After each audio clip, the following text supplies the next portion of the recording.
और बच्चे कैसे हैं आप लोग। तो आज हम लोग आप लोगों का SHM हम लोग स्टार्ट करेंगे, जो तुम्हारा 11th का पोर्शन बचा हुआ है। ठीक है, तो उसमें हम लोग आज SHM का लेक्चर नंबर 1 स्टार्ट कर रहे हैं। ठीक है, तो this is your lecture number 1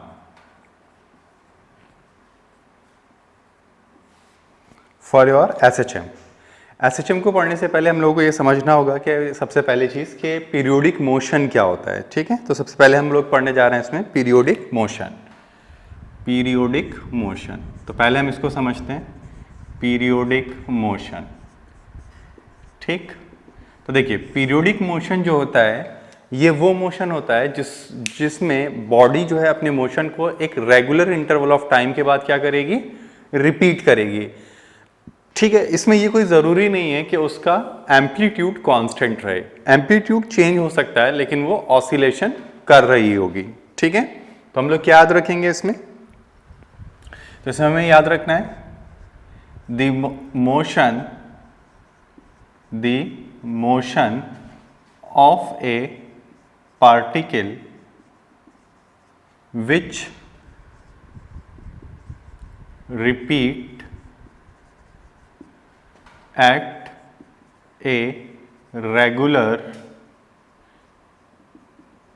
interval of time, at a regular interval of time। ठीक, उसको हम लोग क्या बोलते हैं, पीरियोडिक मोशन।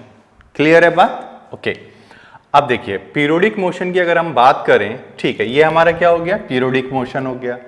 अब एग्जाम्पल की अगर हम बात करें कि कौन कौन से पीरियोडिक होते हैं, तो देखिए अगर हम पीरियोडिक मोशन की बात कर रहे हैं तो सिंपल पेंडुलम, सिंपल पेंडुलम, ठीक, ये क्या है हमारा, पीरियोडिक मोशन है। ठीक, ये बात समझ में आ गया। सी सा, ठीक है, जब वो स्विंग कर रहा होगा तब भी क्या हमारा पीरियोडिक मोशन है। और क्या हमारा साइन फंक्शन, साइन फंक्शन, और क्या हमारा कोसाइन फंक्शन, कोसाइन फंक्शन, तो ये सब क्या कहलाते हैं, ETC। तो these all are called as a periodic motion. ये बात क्लियर हो गई, यानी इस तीनों के तीनों ये सब जितनी भी हैं ये सब क्या है, हमारे पीरियोडिक मोशन है। या अब आपकी minute hand watch, minute hand मतलब वॉच की minute hand, second hand, hour hand, ये सब क्या करती हैं, सारी की सारी पीरियोडिक मोशन परफॉर्म करती हैं। ठीक, चलिए अब इसमें एक चीज आती है टाइम पीरियड। क्या पढ़ते हैं हम लोग, टाइम पीरियड। तो देखिए टाइम पीरियड क्या होता है, टाइम पीरियड। अब देखो टाइम पीरियड की अगर हम बात करें तो टाइम पीरियड का मतलब होता है, आप लोग सब समझते ही हैं कि कोई भी बॉडी अपने मोशन को कितनी देर बाद रिपीट कर रही है, that is called as a periodic motion, sorry time period. The time in which body is repeat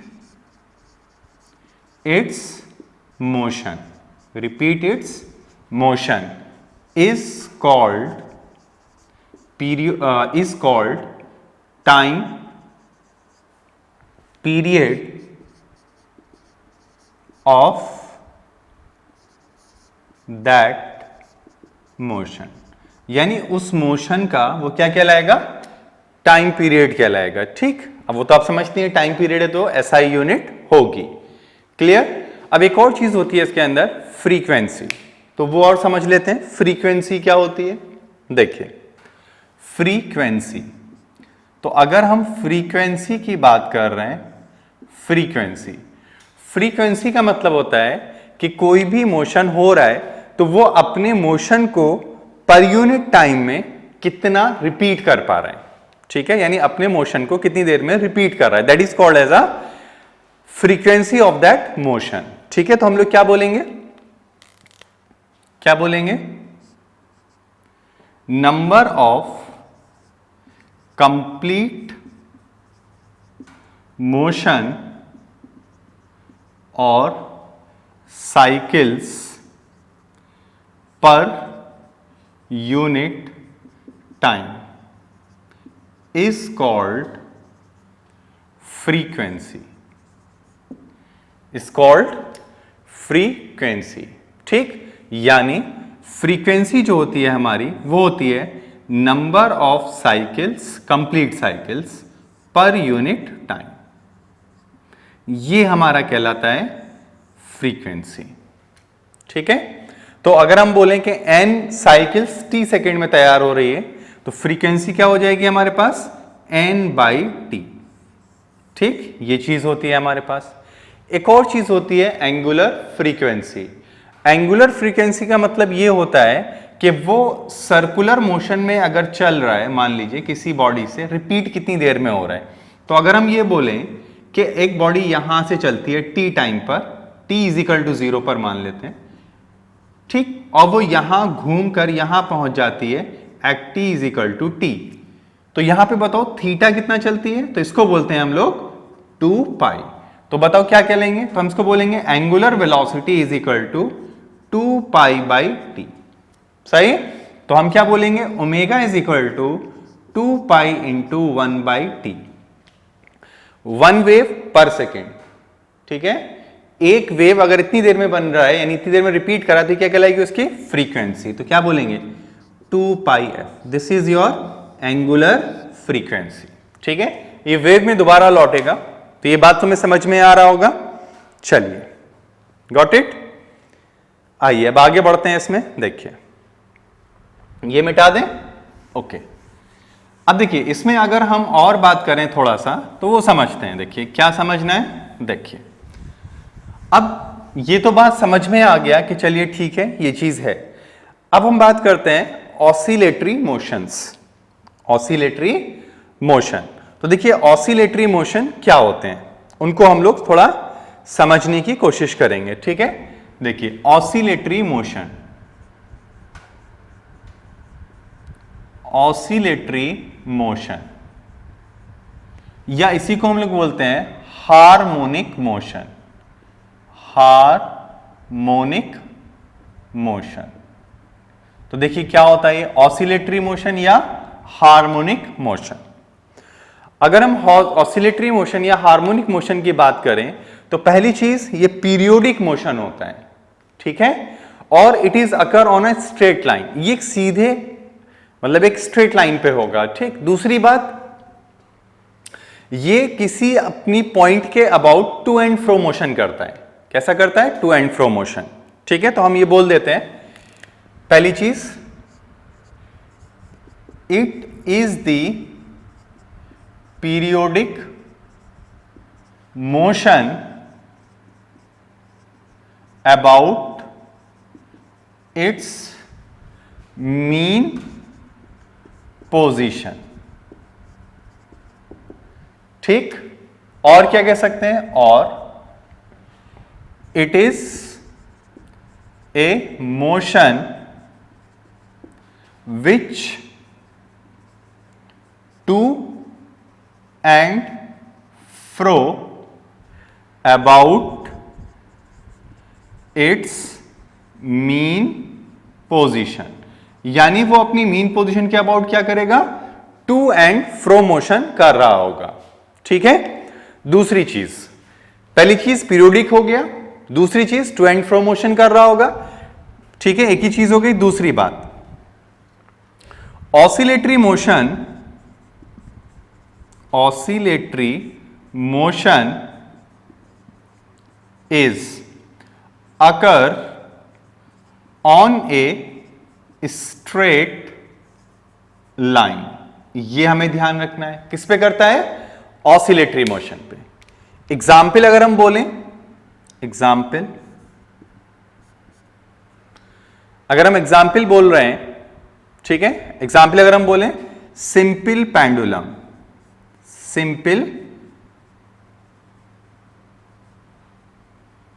pendulum, और क्या है, सीसॉ। ठीक है, क्या है हमारे पास, सीसॉ, जब वो स्विंगिंग कर रहा होगा, सीसॉ, जब क्या कर रहा हो, स्विंग कर रहा हो। ठीक है, ईटीसी। अब और क्या ध्यान रखना है हमें, देखिए एक चीज तुम्हें हमेशा ध्यान रखनी है, all periodic motion are not oscillatory motion but reverse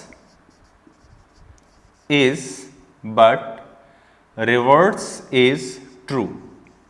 लेकिन रिवर्स क्या है हमारे पास, ट्रू है। मतलब जितने भी ऑसिलेटरी मोशंस होते हैं वो सब क्या होते हैं, पीरियोडिक मोशन होंगे। लेकिन रिवर्स सही नहीं है कि all the periodic are oscillatory.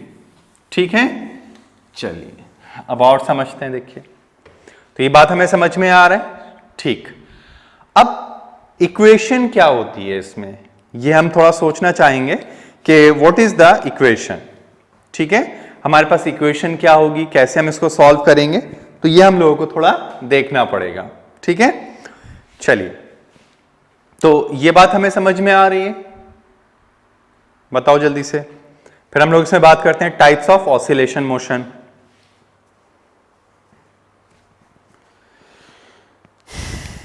बात करें, चलिए आइए देखिए types of oscillatory motion. Types of oscillatory motion. तो देखिए क्या है टाइप्स ऑफ ऑसिलेटरी मोशन में, पहला है हमारे पास,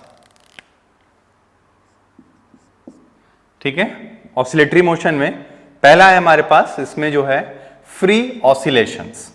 क्या है, फ्री ऑसिलेशंस। अब देखो अगर हम फ्री ऑसिलेशन की बात करें तो इसमें क्या है, इसमें दो बातें याद रखनी है। Its amplitude remain constant as passage of time, यानी जैसे जैसे वक्त गुजरेगा तो उसका ऑसिलेशन क्या रहेगा, हमेशा कांस्टेंट रहेगा। दूसरी बात, energy is not loss, free में क्या होता है, एनर्जी लॉस नहीं होती है। ये दो बातें हमें ध्यान रखनी है। पहली क्या याद रखनी है हमें, it's amplitude remains constant with passage of time. दूसरी बात क्या रखनी है, energy is not lost, energy भी क्या नहीं होनी चाहिए, लॉस नहीं होनी चाहिए। अगर एनर्जी लॉस हो रही है तो ऑब्वियसली बात है आपका एम्पलीट्यूड भी डाउन होना शुरू हो जाएगा। अगर हम इसका ग्राफ देखें तो टाइम के साथ इसके एम्पलीट्यूड का जो ग्राफ होगा वो कुछ इस तरह से आता है, समझिएगा। तो ग्राफ कैसा आएगा, कुछ इस तरह से आता है। अगर ऐसा ऑसिलेशन हो रहा है तो ये हमेशा कांस्टेंट रहेगा। तो इट्स एम्पलीट्यूड रिमेन्स कांस्टेंट, अगर ये हमारा क्या है, एम्पलीट्यूड है, तो देखो ये a मान लें तो ये क्या हो जाएगा, -a। तो एम्पलीट्यूड इज कांस्टेंट, एम्पलीट्यूड क्या है हमारा, कांस्टेंट है। तो ये बात समझ में आ गया फ्री ऑसिलेशन में। चलिए अब हमें क्या पढ़ना है, डैम्प्ड ऑसिलेशन। तो देखिए डैम्प्ड में क्या होगा,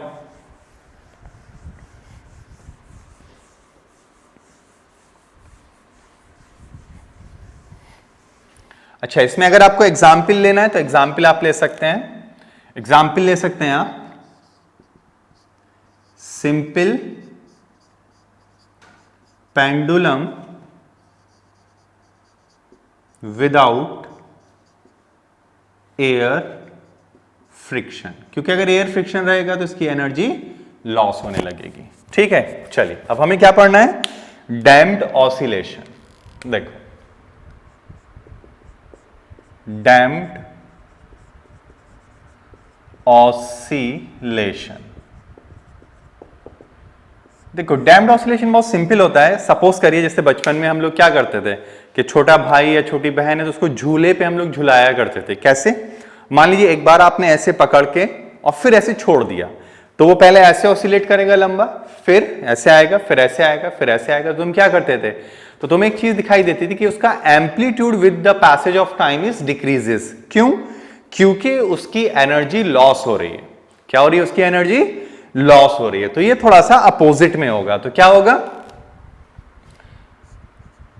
it's amplitude is not constant with time and amplitude is decreases, comma oscillations are die out, या इसी को हम कह देते हैं डैम्प्ड। डैम्प्ड मतलब खत्म हो जाना। दूसरी बात, energy is lost and not compensated, यानी इसमें जो एनर्जी लॉस हो रही होगी उसको कंपनसेट नहीं किया जाएगा। ठीक है? कंपनसेट का मतलब आपको बाहर से इसको ऑसिलेशन मतलब एनर्जी नहीं देनी है। अगर बाहर से आप एनर्जी देने लगे तो ये क्या करेगा? सस्टेन कर जाएगा। ठीक है? इस तरह से कांस्टेंट एम्पलीट्यूड में ये ऑसिलेशन स्टार्ट कर लेगा। तो ऐसा नहीं करवाना है। ठीक, चलिए आगे बढ़े। अब नेक्स्ट होता है हमारे पास फोर्स्ड ऑसिलेशन। फोर्स्ड ऑसिलेशन, ठीक है? अच्छा, इसका ग्राफ तो देख लेते हैं थोड़ा कैसा आता है। कभी बना के दे दिया तुम्हें तो कैसे करोगे? तो इसका ग्राफ अगर हम डील करें तो इसका जो ग्राफ होता है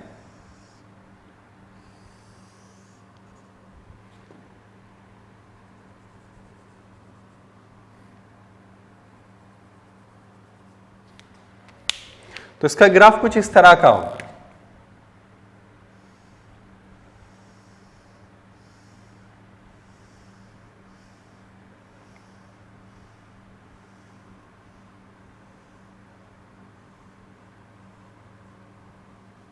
ये तो ये टाइम हो गया और ये आपका एम्पलीट्यूड। तो एम्पलीट्यूड टाइम पे ऑसिलेशन के साथ क्या कर रहा है? डिक्रीज ही करता चला जाएगा।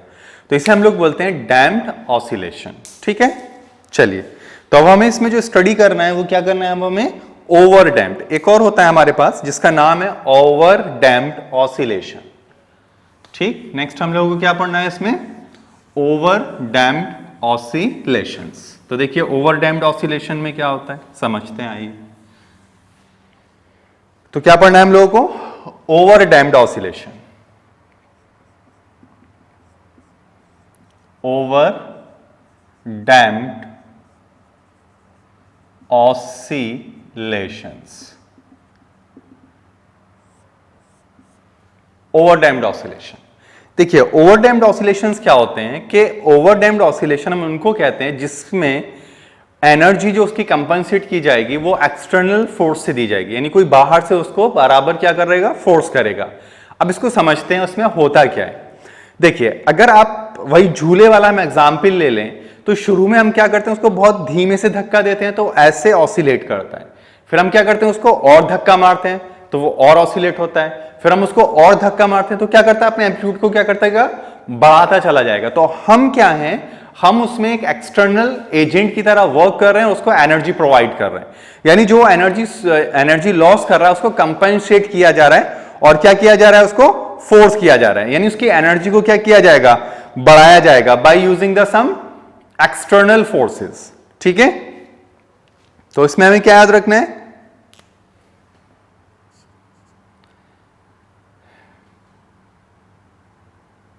Damped oscillations is compensated by external forces।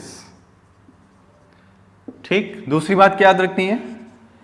its amplitude is increases on passage of time। जैसे जैसे वक्त गुजरता जाएगा वैसे वैसे आपका क्या होगा, एम्पलीट्यूड भी क्या होगा, बढ़ता चला जाएगा। एक और पॉइंट क्या याद रखना है, it's energy is also increases, इसकी एनर्जी भी क्या करेगी, बढ़ती चली जाएगी। ठीक है, अगर एनर्जी बढ़ रही है उसकी तो अब हमें देखना है कि उसका ग्राफ कैसा आएगा। ठीक है, तो देखिए ग्राफ की अगर हम प्लॉटिंग करें इस पे, तो ग्राफ कुछ इस तरह का हमारे पास आ जाता है। देखिए कैसे आएगा तो समझिएगा। तो ग्राफ हमारे पास कुछ कैसे नेचर में है, बढ़ता जा रहा है। ठीक है, तो बढ़ने के लिए क्या होगा, पहले हमारे पास ऑसिलेशन ऐसे एम्पलीट्यूड का होगा, फिर और बढ़ेगा, फिर और बढ़ेगा, और ऐसे ही क्या करेगा, बढ़ता ही चला जाएगा। तो इसे बोलते हैं हम लोग ओवर डैम्प्ड ऑसिलेशन। तो ओवर डैम्प्ड ऑसिलेशन हमारे किसी काम के नहीं होते हैं। ठीक है, उन्हें हमें यूज नहीं करना होता है। किस किस को हमें यूज करना होता है, या तो इसको यूज करेंगे, या फिर हम लोग कौन सा यूज करते हैं, सस्टेन ऑसिलेशन, या हम उसको बोलते हैं फ्री ऑसिलेशन। ठीक, चलिए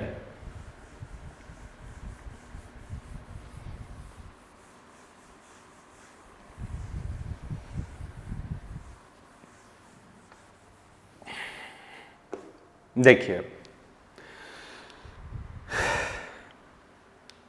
ये बात समझ में आ रहा है, बना लीजिए इसको पहले जल्दी से।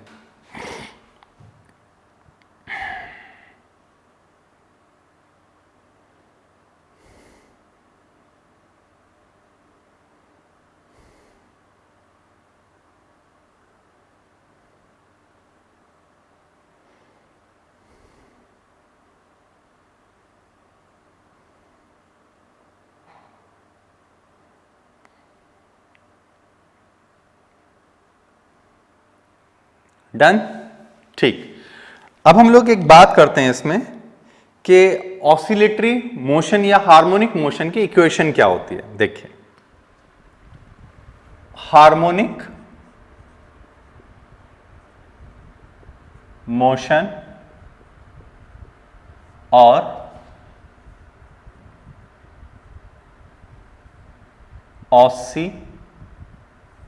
ऑसिलेटरी मोशन, ठीक है, इसको समझते हैं पहले। अब इसको थोड़ा डिटेल में बात करते हैं, इसमें होता क्या है, क्योंकि हमें एसएचएम पढ़ना है। ओके, समझते हैं, इसको मिटा दें। ठीक,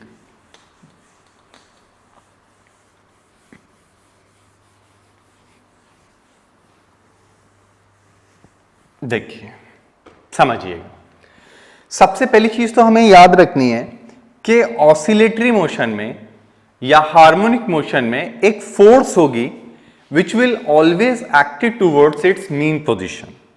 ठीक, and opposite to its displacement, यानी पार्टिकल को जिधर डिस्प्लेस किया गया होगा वो ट्राई करेगी कि किसी तरह से उसकी क्या आ जाए, मीन पोजीशन पे आ जाए। तो उसे हम क्या बोलते हैं, ऑसिलेटरी मोशन। दूसरी बात, it is always acted towards mean position, clear, and opposite to the displacement. यानी ऑसिलेटरी मोशन क्या होता है, तो ऑसिलेटरी मोशन तो हमने पढ़ लिया, इसकी इक्वेशन क्या होती है। तो देखिए, इक्वेशन फॉर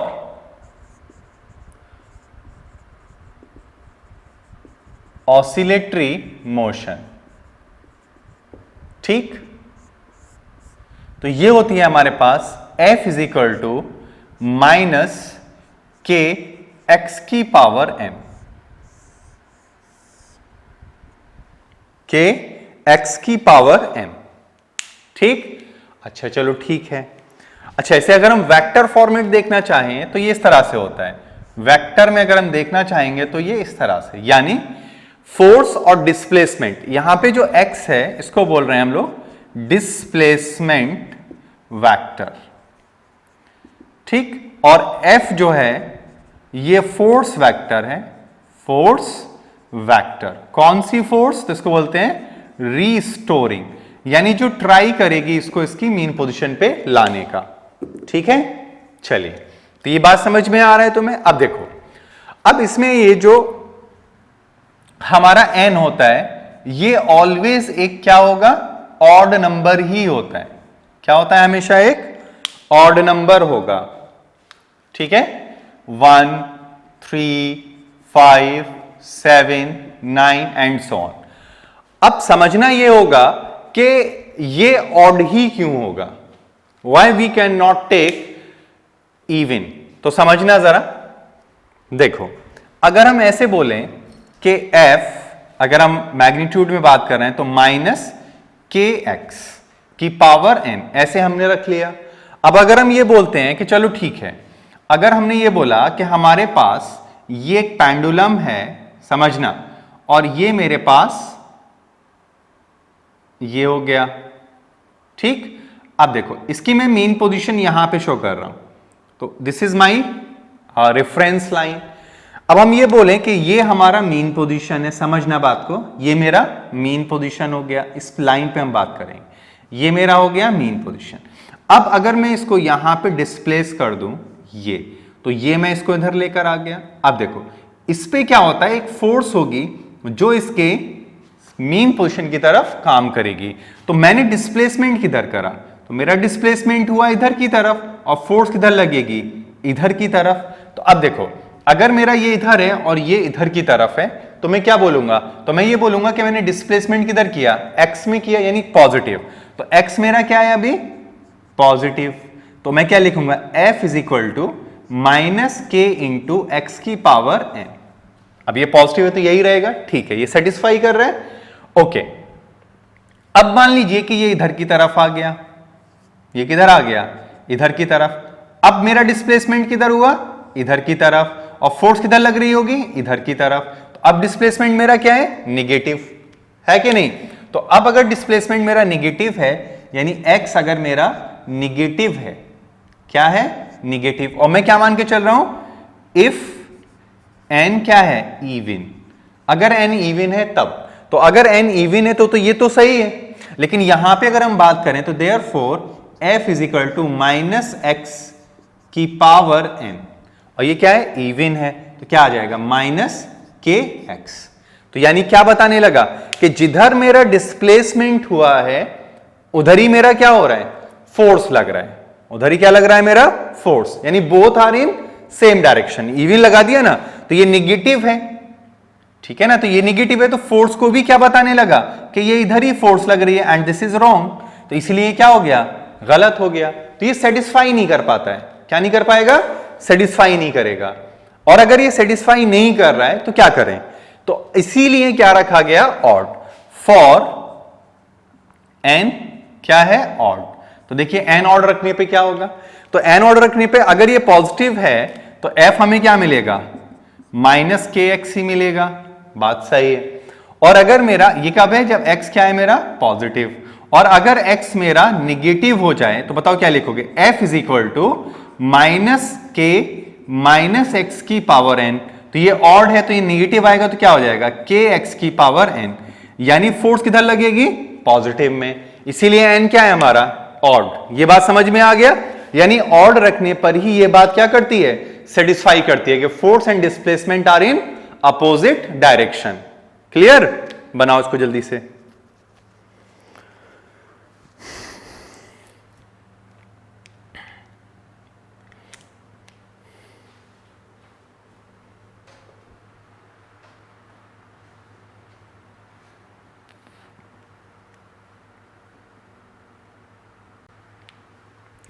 चलिए, तो ये समझ में आ गया बात, इवन आउट का चक्कर समझ में आया।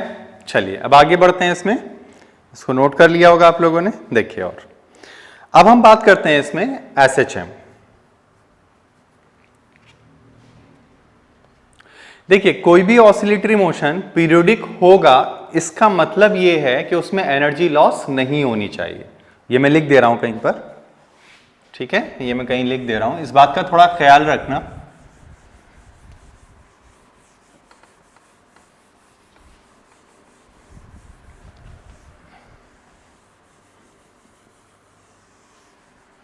देखिए क्या याद रखना है तुम्हें, मैं यहां नोट करके लिख दे रहा हूं, note all oscillatory motions are periodic except energy is not lost. क्या लॉस नहीं होना चाहिए? एनर्जी लॉस्ट नहीं होनी चाहिए. अगर एनर्जी लॉस हो रही है तो वो आपका पीरियोडिक मोशन नहीं होगा. ठीक है, क्यों नहीं होगा पीरियोडिक मोशन? क्योंकि उसमें क्या होने लगेगा आपका, क्यों भाई? उसमें जो होगा आपका जो पीरियड है वो क्या होने लगेगा? कम होने लगेगा. ठीक है, एम्पलीट्यूड क्या होता चला जाएगा? कम होता चला जाएगा. ठीक है,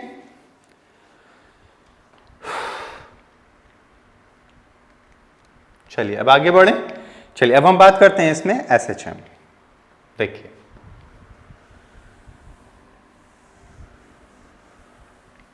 एसएचएम क्या होता है ये हम लोग समझते हैं. देखिए अब हम लोग बात करने जा रहे हैं SHM, simple harmonic motion,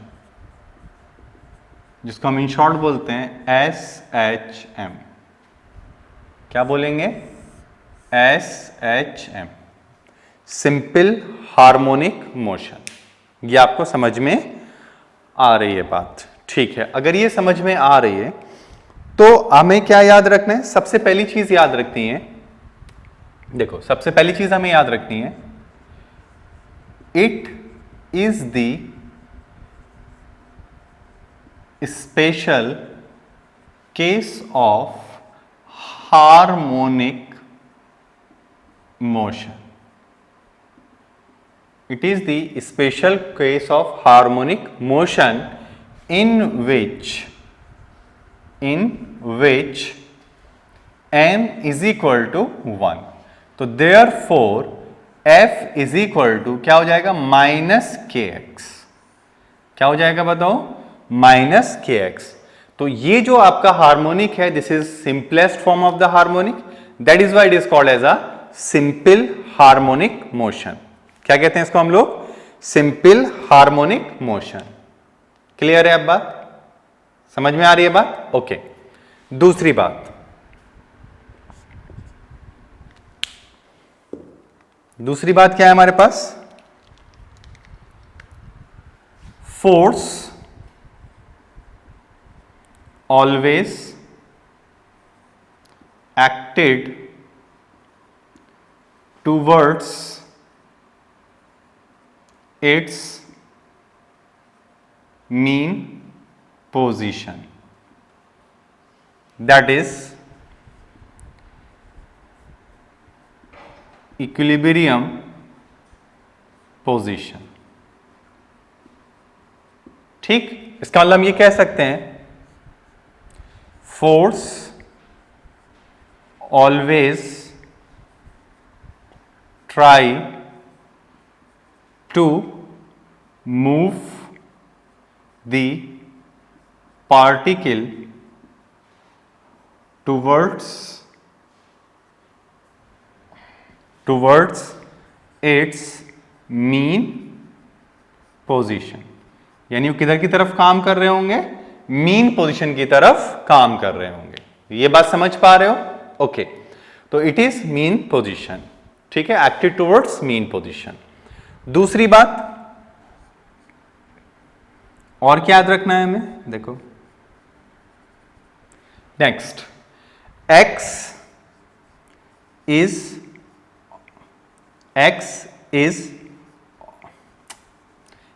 is always measured from mean position. यानी x हमेशा कहां से मेजर्ड होगा? मीन पोजीशन पे, मीन पोजीशन से. दूसरी बात समझना बात को, at mean position, at mean position x is equal to 0. अब ये बताओ, अगर मीन पोजीशन पर x हमारा 0 हो जाए तो व्हाट अबाउट द फोर्स? बोलो, व्हाट अबाउट द फोर्स? तो हम लोग क्या बोलेंगे कि force is also be zero, यानी force is also be zero. कहां पे होगा ये? At mean position. कहां पे? At mean position. और अगर फोर्स जीरो हो गया तो इसका मतलब क्या हुआ? ए इज ऑल्सो बी जीरो।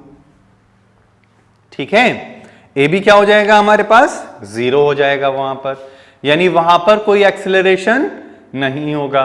अगर एक्सेलरेशन नहीं होगा तो व्हाट अबाउट दिस?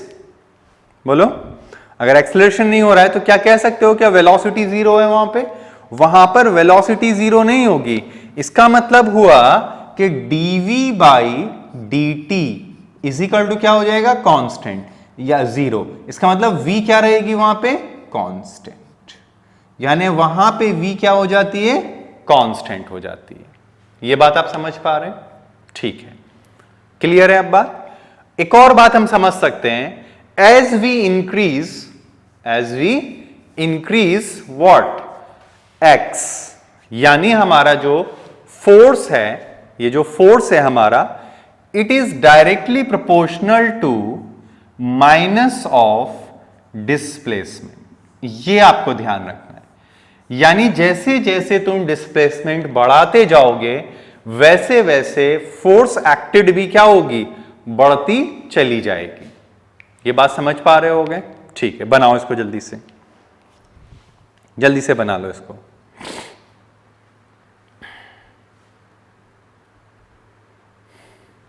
लिख लो जल्दी से और तेजी से बनाओ इसको।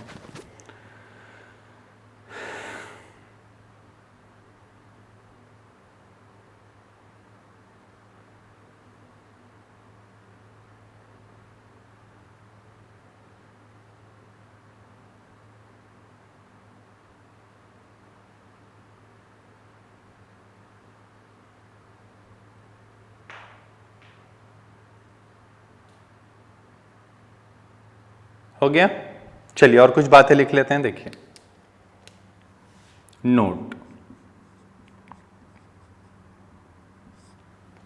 नोट क्या याद रखना है? कुछ दो बातें तुम्हें ध्यान रखनी है। देखो, एसएचएम के हार्मोनिक मोशन के लिए तुमने एक इक्वेशन लिखी है, F is equal to minus X की पावर n।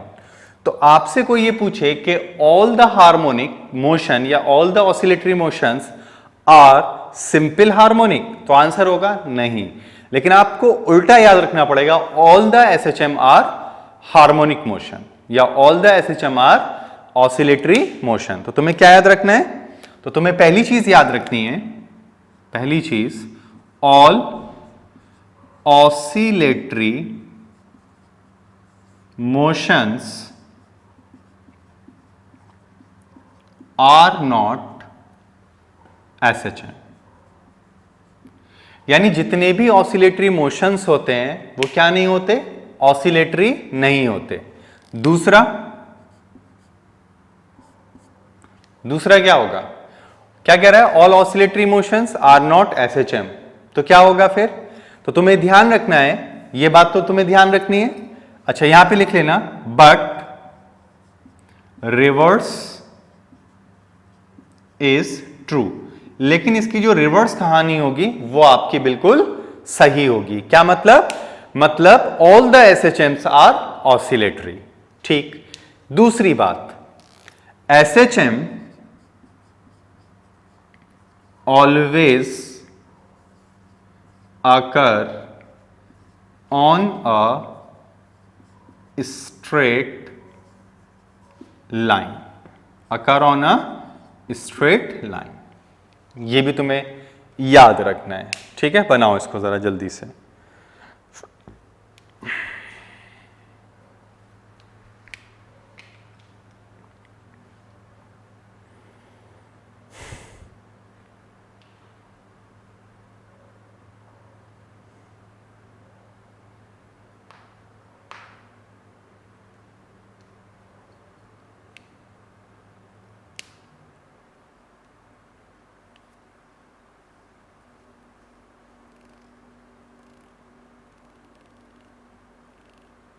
डन?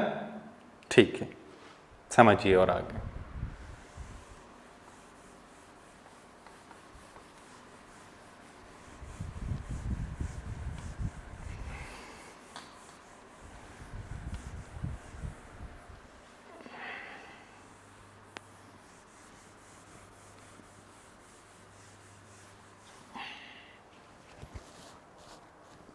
चलिए देखिए, तो ये बातें हमें समझ में आ गया, क्लियर है यहाँ तक?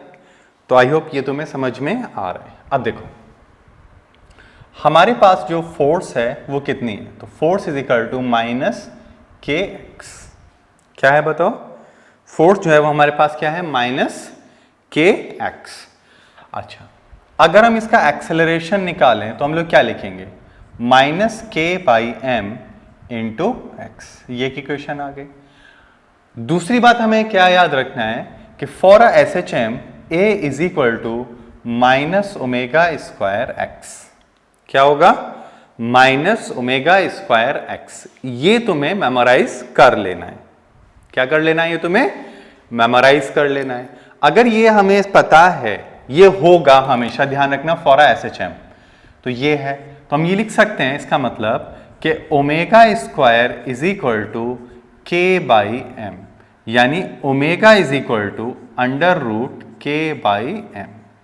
ये थोड़ी सी हमें नॉलेज होनी चाहिए, ठीक है? चलिए बनाओ इसको जल्दी से।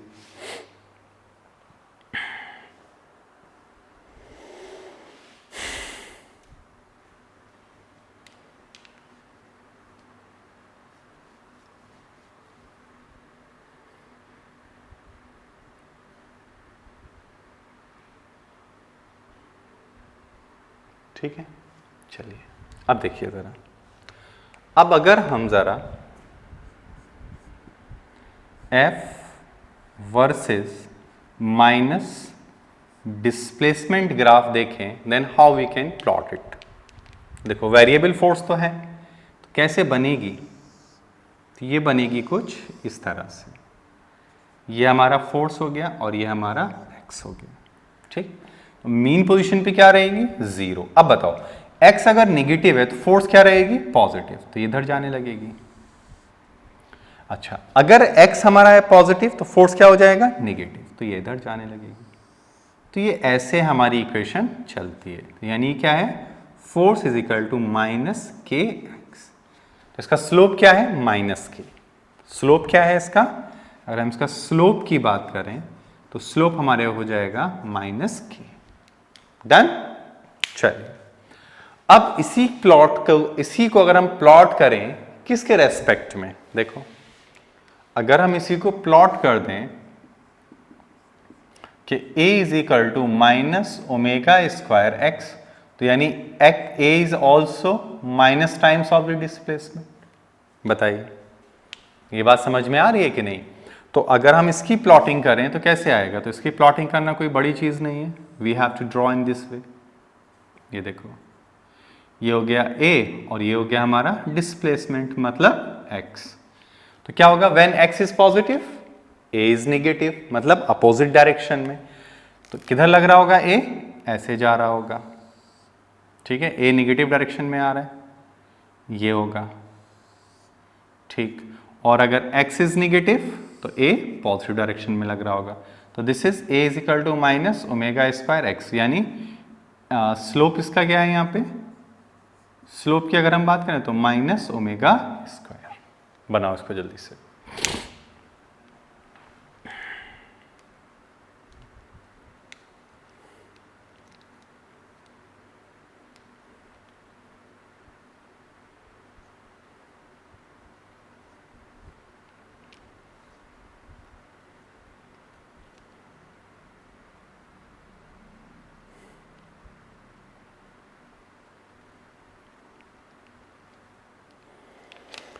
बनाइए जल्दी से इसको।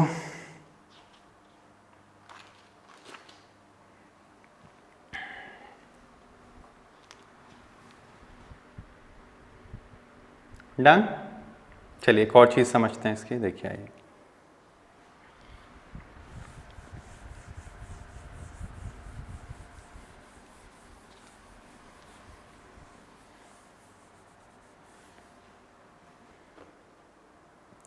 नेक्स्ट हमें इसके अंदर जो पढ़ना है वो हमें पढ़ना है कि how we can find the velocity. ठीक है, वेलोसिटी समझते हैं, आइए देखिए। तो अगर हम बात करें कि हमारे पास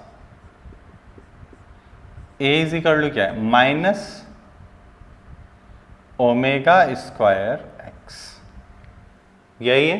ओके, अगर ये है हमारे पास तो what we have to write, तो हम ये बोल सकते हैं कि एक्सेलरेशन को लिखने का तरीका होता है v dv बाई dx। ये आपने जब second equation of motion with the help of calculus calculate की गई होगी तब आपने ऐसे इसको रिप्रेजेंट किया होगा। किया था कि नहीं ये बताओ? किया था? ठीक, बनाओ इसको जल्दी से। अगर ये रिप्रेजेंटेशन है तुम्हारा then what we have to write, तो आप बोलेंगे v dv by x is equal to minus omega square x. तो हम क्या लिख सकते हैं? v dv is equal to minus omega square x d x. ठीक है, अब देखना समझना, अगर मैं तुमसे ये बोलता हूं कि मेरा पार्टिकल, ध्यान से समझना, अगर ये मीन पोजीशन है, ये क्या है? मीन पोजीशन, तो यहां पे x क्या होगा? 0। ये हमारी क्या कहलाती है? Extreme position. ये क्या कहलाएगी? हमारी एक्सट्रीम पोजीशन। तो अगर ये हमारे पास एक्सट्रीम पोजीशन है तो यहाँ x क्या होता है? मैक्सिमम, वो कितना होगा? a, that is called as amplitude. और इसी तरह से इधर भी होगा, तो यहाँ पे क्या होगा? xm तो होगा लेकिन क्या होगा? माइनस है, तो ये भी एक्सट्रीम पोजीशन है हमारी। तो यहाँ पे v क्या होती है? मैक्सिमम। यहाँ पे क्या होगी? v, दैट शुड बी 0, और यहाँ भी क्या होगी? दैट शुड बी, तभी तो वापस जाएगी, वरना वो अपनी पोजीशन को ओवरशूट करती रहेगी। ये तो हम समझते हैं। तो यानी इधर से इधर जाने पे क्या होता है? वेलोसिटी घटती है, एक्सेलरेशन बढ़ता है। क्यों बढ़ेगा? क्योंकि x तुम्हारा बढ़ रहा है। ठीक, और जब इधर से इधर आता है तो वेलोसिटी बढ़ती है, एक्सेलरेशन घटता है। यानी इधर से इधर जाने पर क्या होता है? वेलोसिटी डिक्रीज करती है, एक्सेलरेशन इंक्रीज करता है। और इधर से इधर आने पे क्या होगा? वेलोसिटी इंक्रीज करेगी और एक्सेलरेशन डिक्रीज करेगा। यहां से यहां जाने पे भी क्या हो रहा होगा? ये वाला केस होगा, यानी ऐसे कर लो और इसको ऐसे कर लो। समझ गए नहीं बात को? तो ये हो रहा होगा। ठीक है, तो हमने माना कि हम उसको यहां से स्टार्ट कर रहे हैं, तो देखिए क्या लिखेंगे? तो integration v dv is equal to minus omega square integration x dx। सही? तो हमने मान लिया कि हमने उसको यहां से छोड़ा। अगर यहां से छोड़ा तो बताओ ये कितना? a कहां पे जा रहा है? 0 पे। सही है ना? a से 0 पे आ रहा है, तो यहां पे क्या है? 0 से v। कितना है बोलो? 0 से v। Then what we have to write, तो हम लिख सकते हैं इसको v स्क्वायर बाई 2। कहां से कहां तक लिमिट लगेगी? 0 से v। यहां पे क्या लिख सकते हैं? माइनस ओमेगा स्क्वायर, यहां पे क्या लिखोगे बताओ? एक्स स्क्वायर बाई 2, और क्या लिखोगे? a से 0। अब इसको निकालते हैं, देखिए आइए, चलो यही कर लेते हैं। तो इसको मैं v लगाऊंगा, 0 लगाऊंगा तो ये यही रहेगा, यानी v square by 2 is equal to, इसको रखिए तो माइनस ओमेगा स्क्वायर बाई 2, यहाँ पे क्या आ जाएगा? 0 माइनस a स्क्वायर, तो 2 से 2 क्या हो जाएगा? वैनिश। तो ये आ गया हमारे पास, क्या आ गया हमारे पास? क्यों भाई? तो हमारे पास आ गया v is equal to a omega. क्यों? क्योंकि हमने यहां से यहां तक उसको कैलकुलेट कर लिया। सही? अच्छा, अब अगर हम ये बोलते कि कहीं बीच में बताओ, जैसे हमने मानते कि चलो भैया ठीक है, हमें यहाँ कहीं बीच में बता दो, ऐसे हम चेंज कर सकते हैं। तो ये तो प्रूफ हो गया कि वो जब एक्सेलरेशन, जब एम्पलीट्यूड 0 हो जाएगी तब वेलोसिटी क्या हो जाएगी? मैक्सिमम। हमने ऐसा नहीं माना, हमने क्या किया? हमने ऐसे ले लिया, ऐसे हमने ले लिया किसी भी पर्टिकुलर जगह पर, तो ये तो यही रहेगा v स्क्वायर बाई 2। ये क्या आ जाएगा? तो ये आ जाएगा माइनस, यहाँ पे क्या आ जाएगा? x, तो क्या लिखेंगे? ओमेगा स्क्वायर बाई 2, यहाँ लिखेंगे x square minus a square. तो क्या आ जाएगा बताओ? 2 से 2 वैनिश हो जाएगा, तो हमें मिलेगा v is equal to v square is equal to, ये माइनस बाहर ले लो तो omega square a square minus x square, ठीक है। यानी हम ये भी लिख सकते हैं कि v is equal to plus minus omega under root A square minus x square. ये आपको समझ में आ रहा होगा। अभी हम इसको फेजर डायग्राम पर भी देखेंगे, पहले इसको बना लो आप लोग जल्दी से।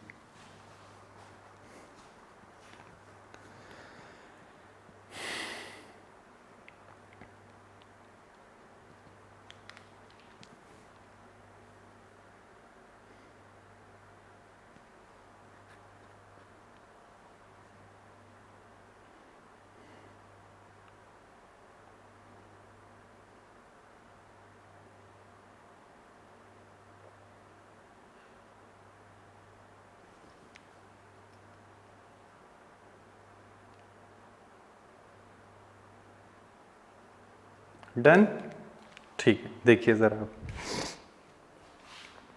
तो हमने ये बना लिया इसको। ओके, अब मैं तुम्हें इसमें एक और चीज समझाता हूं। देखिए ये एक्चुअल में है क्या, समझना जरा। देखिए अगर हम इसकी बात कर रहे हैं तो हम इसको ऐसे लिख सकते हैं, यानी इस इक्वेशन को मैं लिख रहा हूं, यहां पे लिख दे रहे हैं। क्या लिख रहे हैं हम लोग? V square is equal to omega square a square minus x square, यही लिख रहे हैं। तो हम ऐसे लिख सकते हैं we square is equal to omega square a square minus omega square x square, लिख सकते हैं, ठीक है। तो हम इसमें, ठीक, तो हम क्या लिख सकते हैं? We square plus omega square x square is equal to omega square a square. और क्या कर सकते हैं? देखो तो हम क्या लिख सकते हैं? We square upon omega A का whole square plus x square upon A का whole square, that should be 1। अगर मैं इसको y मान लूँ तो ये हो जाएगा ना कुछ y square upon A square plus x square upon b square is equal to 1, and this is equation of ellipse. क्या है बोलो? ये इक्वेशन ऑफ इलिप्स हो गई। अगर ये इक्वेशन ऑफ इलिप्स है then how we can taking this. तो हमें यहां साफ साफ दिखाई दे रहा है कि omega is greater than of A, ठीक है। तो देखिए जरा, तो अगर हम इसकी बात करें तो हम इसको ऐसे रिप्रेजेंट कर सकते हैं। देखो ये y मान लो और ये x मान लो, तो how we can plot this? तो we can plot in this way. ये प्लॉट कर लिया। अब ये बताओ कि यहां पर x कितना है? तो यहां पर x कितना है? a। तो जब a होगा यानी x is equal to a हो जाएगा तो v कितना हो जाएगा? 0। तो क्या लिखेंगे? a, 0। तो यहां कितना होगा? Minus a, 0। चलिए ठीक है। अब जब यहां पर x 0 हो जाएगा, जब x 0 हो जाएगा तो यहां पे क्या आ जाएगा? 0, a ओमेगा। यहां पे कितना आ जाएगा? 0, माइनस a ओमेगा। ये थोड़ा सा आपको मेमोराइज कर लेना है। तो v मैक्सिमम कहां पर है? मीन पोजीशन पर, ठीक है। बनाओ इसको जल्दी से।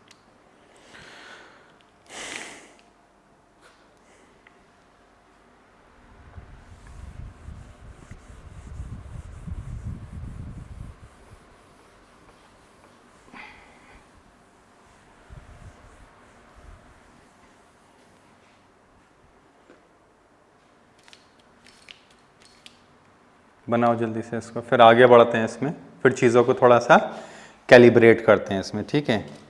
इनको बना लीजिए जरा जल्दी से।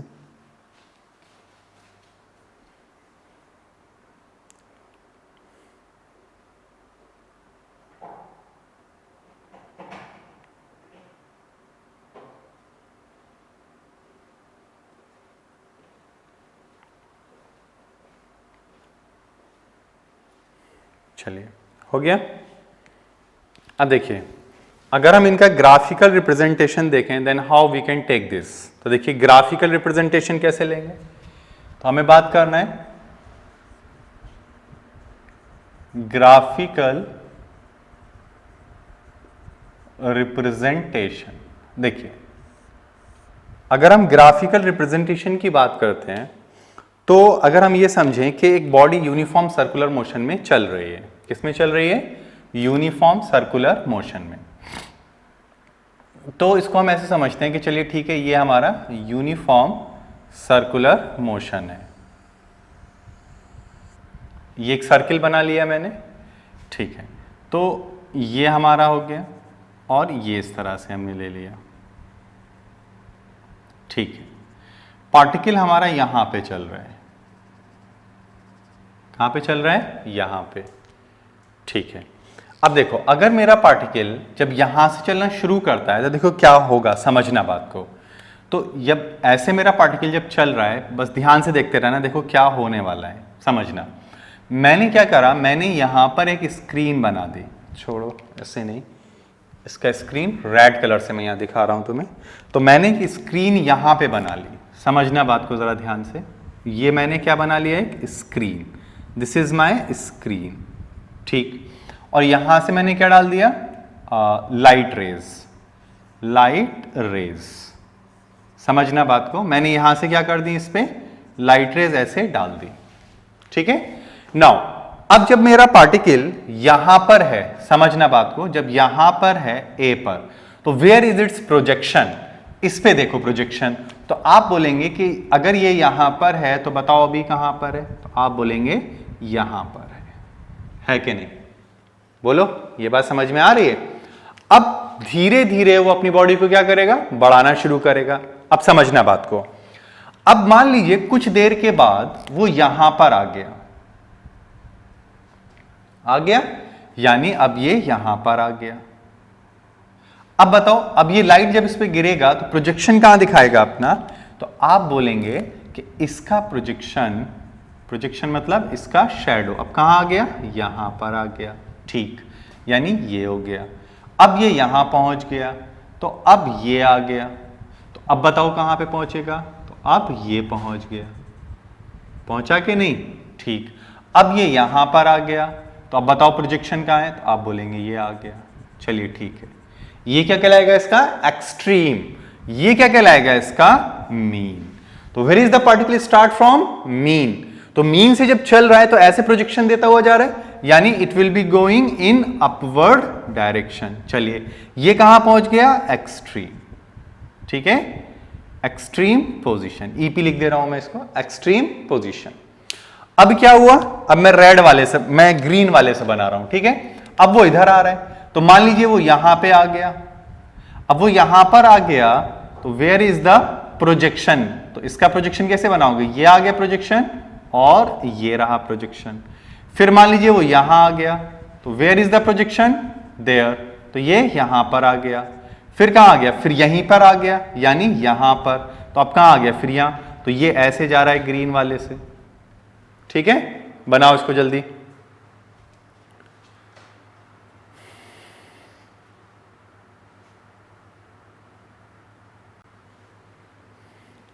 ठीक है, तो अब ये यहां पर आ गया। अब देखो, अब मैं ब्लैक वाले का इस्तेमाल कर रहे हैं, ठीक है।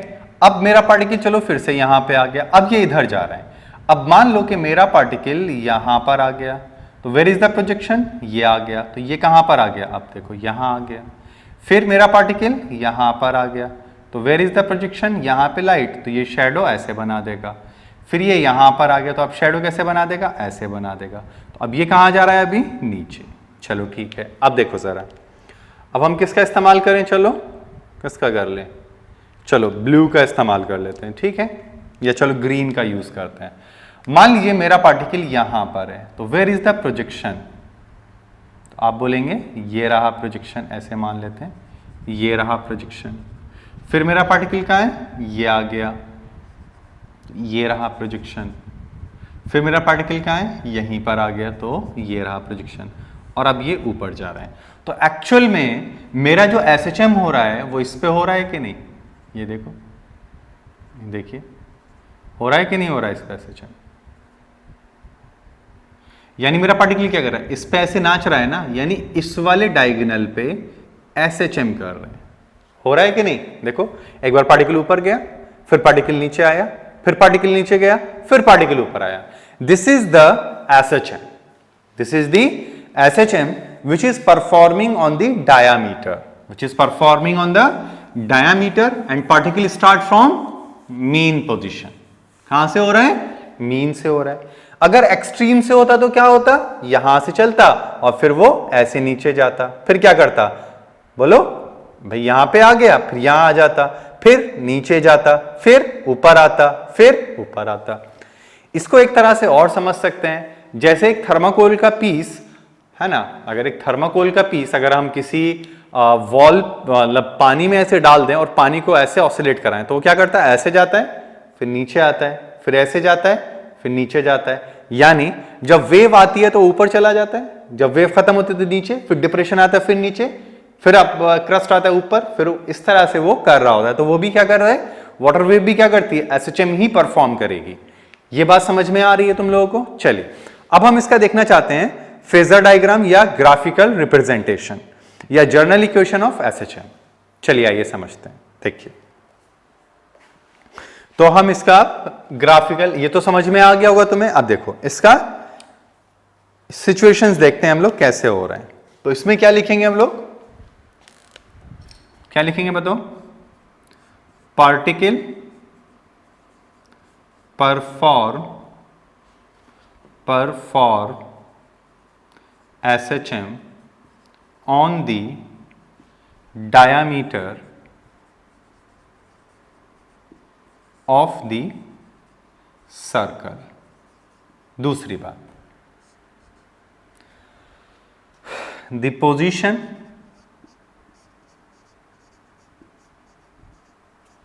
of the particle from SHM, from mean position is the projection on diameter of the circle.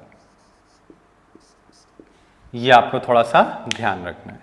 चलिए बनाइए इसको जल्दी से, फिर और आगे बढ़ते हैं, इसमें और चीज़ों को क्लैरिफाई करते हैं और क्या है इसके अंदर.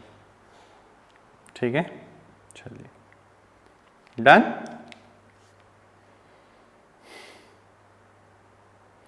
अब इसको थोड़ा सा और समझते हैं. देखिए समझिएगा. मान लेते हैं कि हमारा जो सर्कल है वो A रेडियस का है. समझना बात को.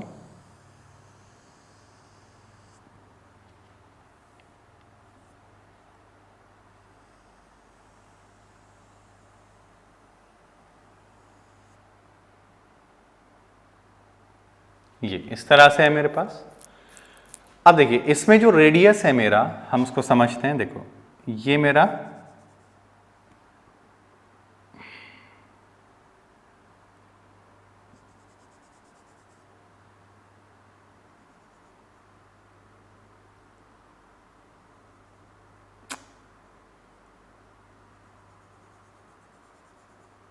मेरा पार्टिकल यहां से चलना शुरू करता है. इसका जो रेडियस है ये सेंटर हो गया and this is the radius is A. ठीक, ओके. टाइम पीरियड कितना मान लेते हैं हम लोग? टाइम पीरियड हमने कितना मान लिया? T. तो एंगुलर फ्रीक्वेंसी कितनी हो जाएगी? 2π/T. ठीक है, ये चीज है हमारे पास. ओके, यानी हम लोग ये कह सकते हैं कि omega is equal to θ/T, यानी थीटा इज इक्वल टू क्या आ जाएगा? Omega into T. ये हमें थोड़ा सा ध्यान रखना है. ठीक है, सर्कुलर मोशन में हम लोग स्टडी कर चुके हैं. तो हमने माना कि पार्टिकल हमारा यहां से स्टार्टअप ले रहा है, तो कुछ T टाइम, ये T इज इक्वल टू 0 पर है और this is the position eight T is equal to T and it swaps some angle theta. It swaps some angle theta. तो थीटा तो हमने निकाल लिया, कितना आएगा? Omega T. This will be equals to omega T. तो ये हमने यहां निकाल लिया. अब देखते हैं इसका प्रोजेक्शन. तो अगर हम ये बोलें कि चलो ठीक है ये हो गया और ये यहां पे आ गया, तो देखो अगर ये थीटा है तो ये भी क्या होगा, theta, and this is my position on the diameter that will be considered as y। मैंने क्या मान लिया इसको, y। अच्छा ये चीज तुम जानते ही हो, ये क्या होता है हमारे पास, this is a, this is radius of the circle. Then we want to calculate the y, तो what we have to write, हम लिखेंगे sine theta is equal to, sine theta is equal to कितना है बताओ, sine theta perpendicular upon hypotenuse यानी y upon a, कितना आ जाएगा बताओ जल्दी से, y अपॉन a। अगर ये y अपॉन a आ रहा है हमारे पास, then what we can do,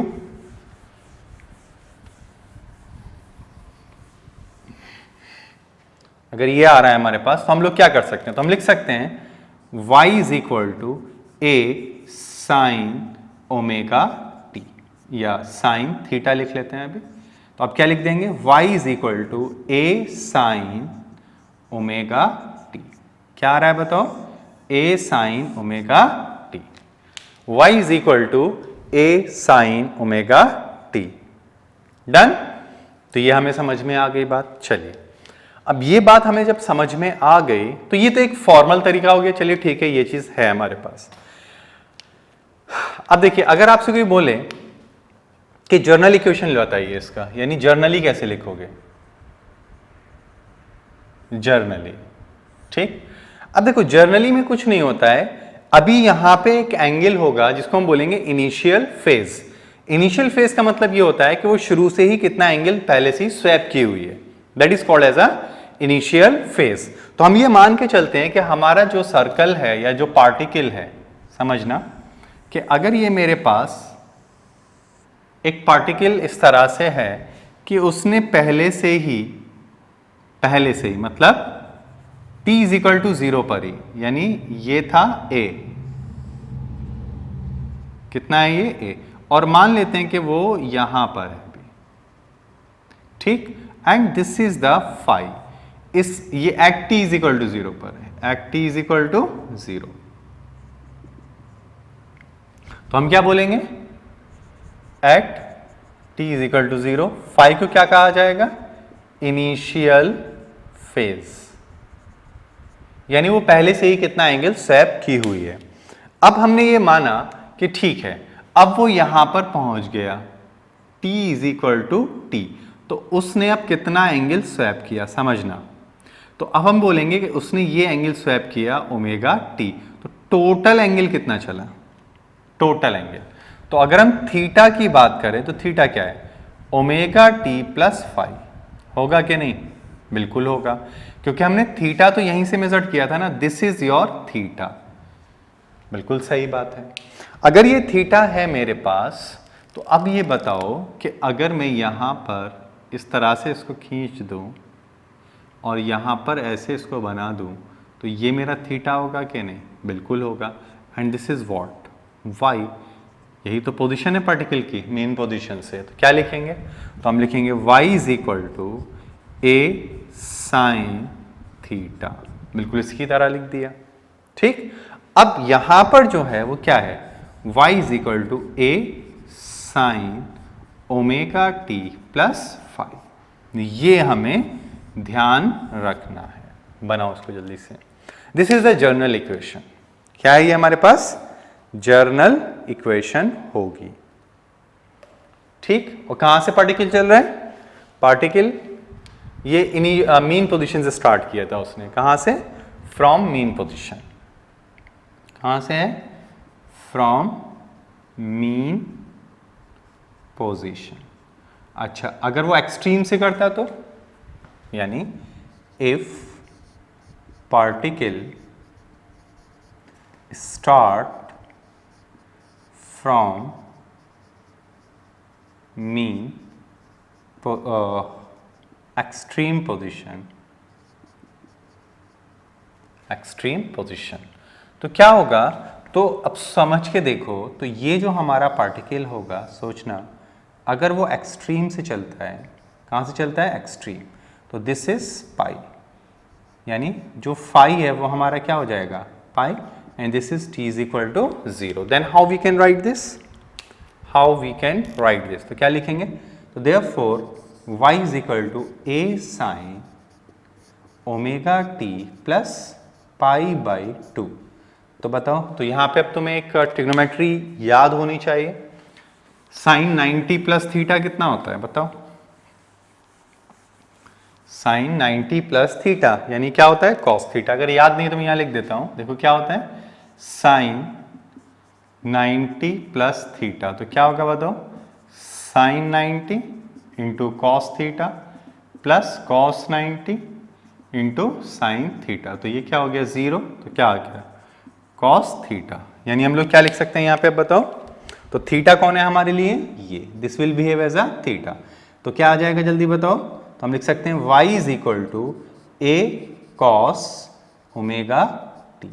ये थोड़ा सा हम लोगों को ध्यान रखना है, बनाओ इसको जल्दी से।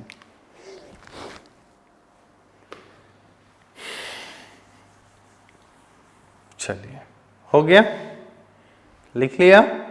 चलो अब हम इसमें वेलोसिटी, एक्सेलरेशन, ये सारी चीजें हम लोग अब इसमें फाइंड आउट करने वाले हैं। ठीक है, बना लो पहले इसको।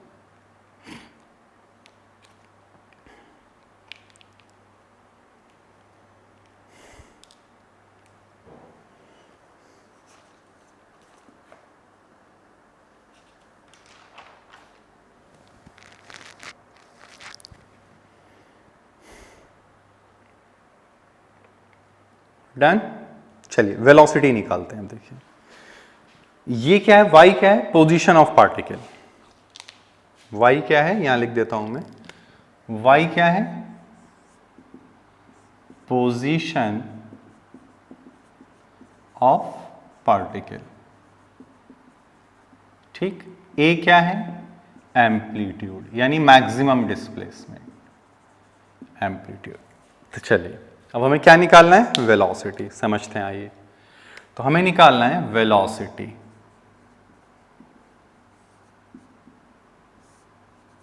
समझते हैं, तो वेलोसिटी क्या होती है, वेलोसिटी तो होती है dx ओवर dt, यानी d ऑफ डिस्प्लेसमेंट या पोजीशन, जो भी आप बोलते हैं। ठीक है, अब देखो क्या आ जाएगा, तो हम लिख सकते हैं, तो therefore v is equal to D over D T of a sine omega t plus five. अब आपको डेरिवेटिव आना चाहिए, तो क्या करेंगे, you have to apply the, देखो a तो कांस्टेंट है, तो d by d t sine omega t plus five, तो you have to apply chain rule. तो क्या सिखाया था मैंने चेन रूल में तुम्हें, कि बाहर से अंदर के फंक्शन को देखते हुए चले जाइए। तो जरा बताओ क्या लिखोगे, तो a बताओ साइन क्या क्या होता है, cos omega t plus five, into बताओ अंदर क्या करोगे, ये तो 0 हो गया, ये क्या आ जाएगा ओमेगा। ठीक है, तो v इज इक्वल टू क्या आ गया हमारे पास, v, तो v इज इक्वल टू आ गया a omega cos omega t plus five, and this is in term of display in term of time, in term of time यानी as a function of time है वो। चलिए ठीक है, आगे बढ़ते हैं। अब वो as a function of time है अगर, then how we can take this in term of displacement। किसके टर्म में देखना चाहते हैं हम लोग, डिस्प्लेसमेंट। तो देखिए, तो हमें क्या पता है, तो हम एक बात जानते हैं कि y is equal to a sine omega t plus five होता है। तो हम क्या लिख सकते हैं, तो हम लिख सकते हैं कि sine omega t plus five is equal to y by a. लिख सकते हैं कि नहीं, तो अगर मैं इसकी जगह पे लिखना चाहूं तो क्या लिख सकता हूं, तो v इज इक्वल टू, ध्यान से देखना, a omega into under root 1 minus sine square omega T plus five. लिख सकता हूं ना, ठीक है। अब इसको अप्लाई करिए, तो क्या आ जाएगा देखो, तो हम लिख सकते हैं a omega into under root 1 minus y square upon A square.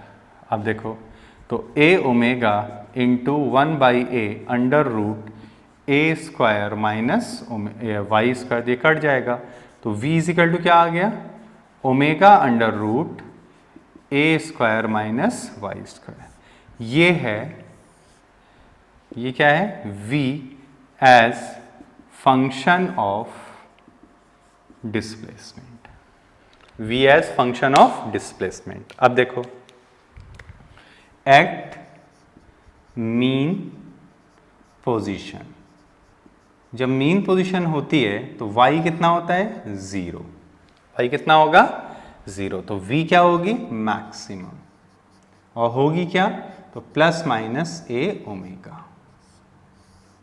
ये बात समझ में आया। अच्छा, eight extreme position, eight extreme position तो y क्या हो जाता है, मैक्सिमम, तो y इजिकल टू क्या हो जाएगा, a, तो v इजिकल टू क्या हो जाएगी, 0। बनाओ उसको जल्दी से।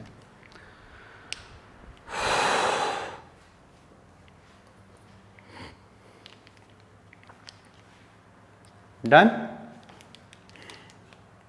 अब क्या निकालना है हमें, नेक्स्ट अब हमें निकालना है इसमें एक्सेलरेशन।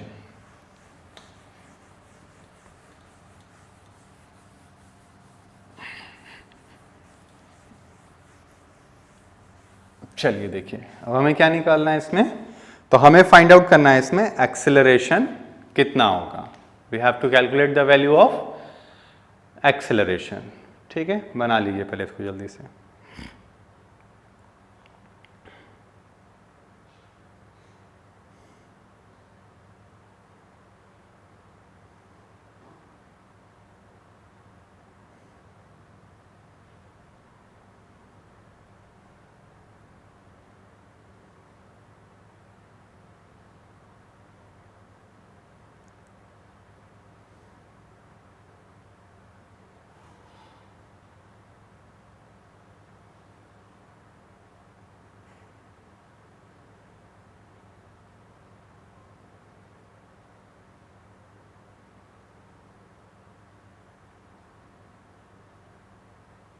डन।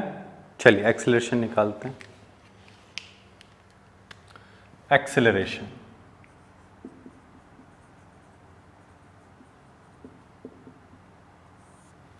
देखिए तो एक्सेलरेशन क्या होता है हम लोगों के पास, तो एक्सेलरेशन हमारे पास होता है dv बाय dt,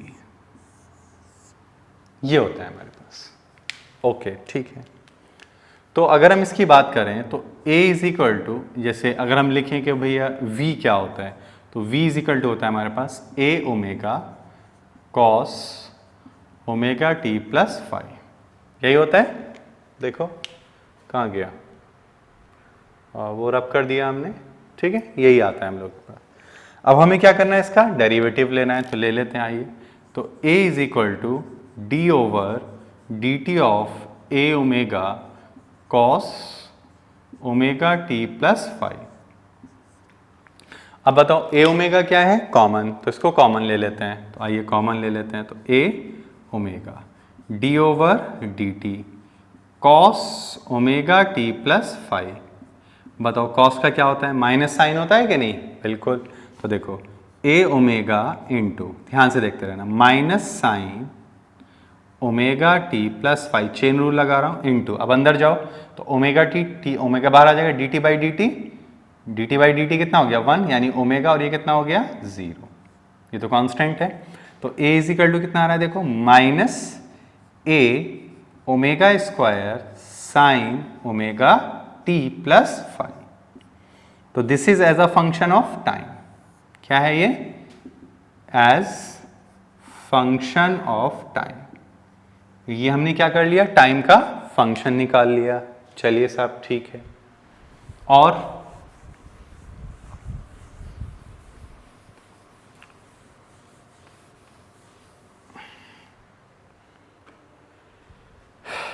ये आ गया हमारे पास। तो अगर हम डिस्प्लेसमेंट लिखना चाहें तो how we can write this, how we can write the displacement. तो देखिए अगर हम डिस्प्लेसमेंट की बात करें इसके अंदर, then what we have to write, तो कैसे लिखेंगे हम लोग, देखो इसमें तो हम लोग लिखेंगे इसमें अगर हम बात करें तो a इज इक्वल टू क्या है हमारे पास, minus omega square a sine omega T plus five, और हम जानते हैं y इजिकल टू क्या होता है, a sine omega T plus five, होता है कि नहीं। तो अगर हम देखें तो ये जो है हमारे पास वो क्या है, यही तो है, ये क्या है, y है। तो ये जो y है हमारे पास, हम क्या लिख सकते हैं, a is equal to minus omega square y. तो क्या हुआ, हमने प्रूफ कर दिया कि नहीं, क्या a is proportional to minus y, यानी आगे ना SHM। अगर हम ये प्रूफ कर लें या ये प्रूफ कर दें कि a is equal to minus omega square y, then we have to prove it is a what, it is a SHM। ठीक, चलिए बनाइए इसको जल्दी से।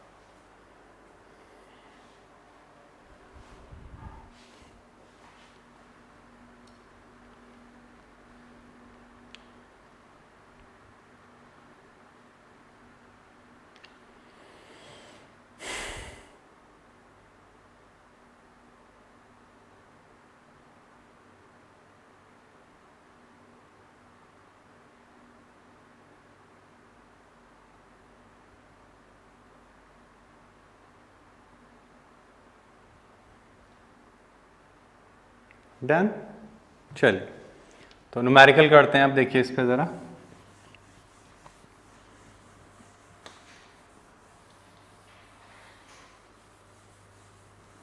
आओ देखो,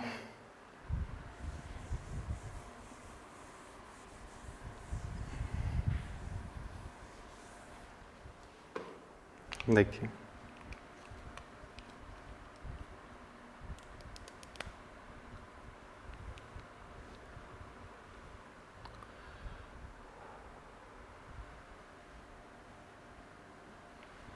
चलिए क्वेश्चन लिखते हैं यहाँ पे,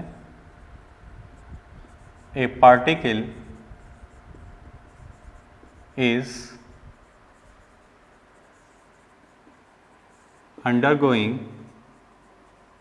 SHM with the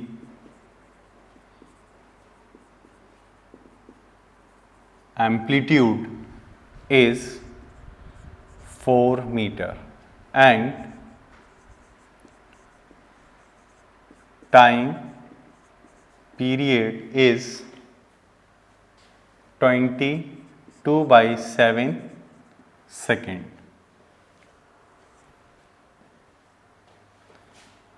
The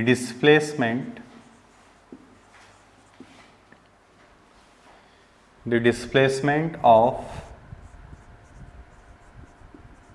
particle is 0.8 meter from mean, displacement है तो मीन से ही होगा। कैलकुलेट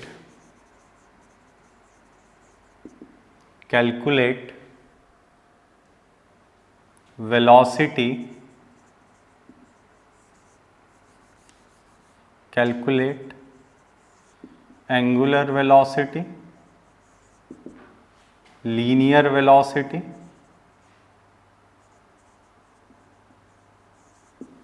and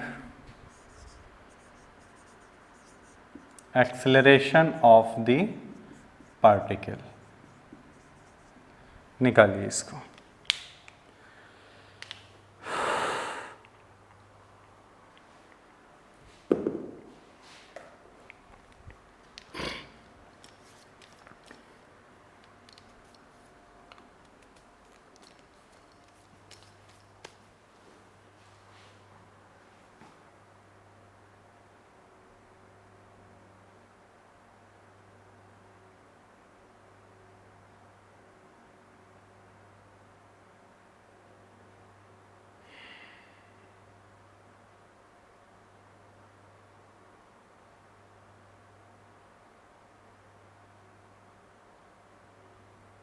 करें, आइए देखिए। तो यहाँ पे क्या क्या दिया है वो लिख लेते हैं पहले। तो हमें एम्पलीट्यूड। ये सॉल्यूशन है आपका, आप लोगों ने बना तो लिया ही होगा। ये दिया हुआ है t कितना दिया है 2π/7 सेकेंड, और डिस्प्लेसमेंट मतलब y is equal to 0.8 metre. सबसे पहले पूछा है एंगुलर वेलोसिटी, तो देखिए ओमेगा, ओमेगा क्या होता है हमारे पास 2π/t। अगर इसकी हम बात करें तो ये तो पाई हो गया ना एक तरह से, तो कितना दिया हुआ है 2π/π, ये तो कैंसिल हो गया, तो 2, बस थोड़ा यूनिट का ध्यान रखिए, 2 रेडियन पर सेकेंड। ठीक है, और क्या करना है अब हमें नेक्स्ट जो बात करनी है वो करनी है वेलोसिटी पर। तो क्या होती है velocity, omega under root a² minus y², यही होता है हम लोगों के पास। ठीक, तो हम लोग क्या करेंगे इसमें, तो हम लोग लिखेंगे ओमेगा कितना है हमारे पास 2 इंटू अंडर रूट a कितना है हमारे पास, कहाँ गया 4 का स्क्वायर, और माइनस ये कितना है 8, यानी 64/100 अंडर रूट। ठीक है, तब हम क्या करेंगे, तो देखो थोड़ा डेटा गंदा आ रहा है, कोई दिक्कत नहीं, तो ये हो जाएगा 400 माइनस 64 डिवाइडेड बाई 100, कितना आ जाएगा 2/10 अंडर रूट, कितना बचा बताओ 336 मीटर पर सेकेंड। अब देख लेंगे जो भी आ रहा होगा। ठीक है, तो इसको आप देख लीजिएगा जो भी आए। नेक्स्ट हमें क्या निकालना है, एक्सेलरेशन। तो एक्सेलरेशन क्या होता है ω² y, यही तो पढ़ा है हम लोगों ने, ω² y, मतलब साइन की हम बात नहीं कर रहे हैं, we have to take only the magnitude. तो a इज इक्वल टू कितना हो जाएगा बताओ ओमेगा, यानी 2 का स्क्वायर इंटू ये कितना है 0.8, तो कितना आ जाएगा 4 इंटू 0.8 मतलब 3.2 मीटर पर सेकेंड स्क्वायर। ये हमारे पास क्या आ गया, क्लियर है बात। तो ये इस तरह से हमें थोड़ा सा ध्यान रखना है, ऐसे छोटे मोटे क्वेश्चंस आप लोगों को मिलते रहेंगे। ठीक है बच्चों, तो चलिए ठीक है, आज हम यहीं पर रोक लेते हैं, आगे हम इसी में क्या करेंगे, आपके इस चैप्टर को लेक्चर नंबर 2 में स्टार्ट करेंगे। ठीक है, तो चलिए इसको कर लीजिए आप लोग, और एनसीईआरटी से इसकी प्रॉब्लम्स थोड़ा सा डिस्कस करके देखिएगा, अगर उसमें दिक्कत आएगी तो मैं आपको एनसीईआरटी सॉल्व करवा दूंगा। ठीक है, ओके, थैंक यू।